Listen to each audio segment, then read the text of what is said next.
Subscribe करें असल life YouTube channel को और दबाएं बेल के आइकन को ताकि आप देख पाएं हमारी वीडियो सबसे पहले। मेरा नाम फियाज है। मैं एक गरीब फैमिली से ताल्लुक़ रखता हूँ। मैं अपनी तालीम मुकम्मल करने के बाद एक करियाना दुकान पर काम करता हूँ। मेरे साथ कॉलेज में एक लड़की भी पढ़ती थी जिसका नाम राबिया था। वो मुझसे बहुत प्यार करती थी लेकिन मैं उससे बिल्कुल भी प्यार नहीं करता था। एक दिन मैं करियाना की दुकान पर अपने काम में मसरूफ़ था। वो लड़की आती है 2 लड़कों के साथ और सरेआम मुझे किडनैप कर लेती है और किसी खुफिया जगह पर ले जाती है। मुझे कहती है अगर आप मुझसे सुलह सलाम में शादी करोगे तो ठीक है, वरना मैं आपसे ज़बरदस्ती करूँगी। और मैं उससे कहता हूँ आप जो भी करना चाहती हो कर लो, लेकिन मैं आपसे शादी नहीं करूँगा। तो फिर वो लड़की 2 लड़कों को कहती है किसी मौलवी साहब को बुला लाओ जो कि निकाह पढ़वाने वाला हो। वो 2 लड़के जाते हैं, एक मौलवी साहब को पकड़ लाते हैं ज़बरदस्ती और मेरा निकाह करने की कोशिश करते हैं। हालांकि मौलवी बड़ा नेक था, लड़की को मना करता है। जब लड़का आपसे निकाह नहीं करना चाहता तो आप इसके साथ ज़बरदस्ती क्यों कर रही हो? तो लड़की उसे कहती है मौलवी साहब आप निकाह पढ़वाओ, आप ऐसी वैसी बातें ना करो। अगर आप निकाह नहीं पढ़वाओगे तो मैं आपको जान से मार दूंगी। लड़की ने मुझे भी यही धमकी दी थी, अगर आप निकाह से इनकार करोगे तो मैं आपको भी जान से मार दूंगी। मेरी जान काफ़ी कीमती थी और मेरा पिता एक गरीब इंसान था जो कि मेहनत मजदूरी मेरी तरह करता था। मैं उनकी मजबूरियों को देखकर मैंने हाँ ही कर दी। ठीक है, मैं शादी करने के लिए तैयार हूँ, आप मौलवी को कहें निकाह पढ़वाए। और फिर राबिया कहती है कि मेरी एक शर्त भी है, जो मेरा पागल भाई मुझसे छोटा है, आप अपनी बहन का रिश्ता उसे दोगे।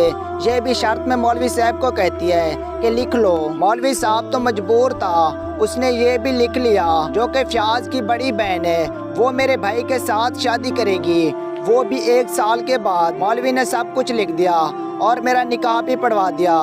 फिर लड़की कहती है अब फियाज तुम जहाँ जाना चाहते हो जा सकते हो, आपको खुली इजाज़त है। मेरा जो पापा था वो मुझे 1-2 दिन बहुत ढूंढता रहा और हालांकि थाने में रपट भी लिखवा दी कि मेरा बेटा कहीं गुम है। वो पुलिस वालों को बड़ी मिन्नत करता रहा कि मेरे बेटे को किसी ने शायद मार दिया होगा, वो 2 दिन से लापता है, आप लोग प्लीज उसे ढूंढिए। जैसे ही मैं 2 दिन के बाद घर वापस गया तो मेरा पिता मेरे आगे रोने लगा और कहने लगा बेटा आप 2 दिन कहाँ थे? मैंने उसे अपनी कहानी तफसील से बताई और मेरा पापा कहने लगा चलो सीधा थाने चलते हैं और उनके साथ कार्रवाई करते हैं कि उन्होंने तुम्हारे साथ इतना कुछ कर लिया है, तुम फिर भी सीधा घर आ गए, हालांकि आपको थाने जाना चाहिए था।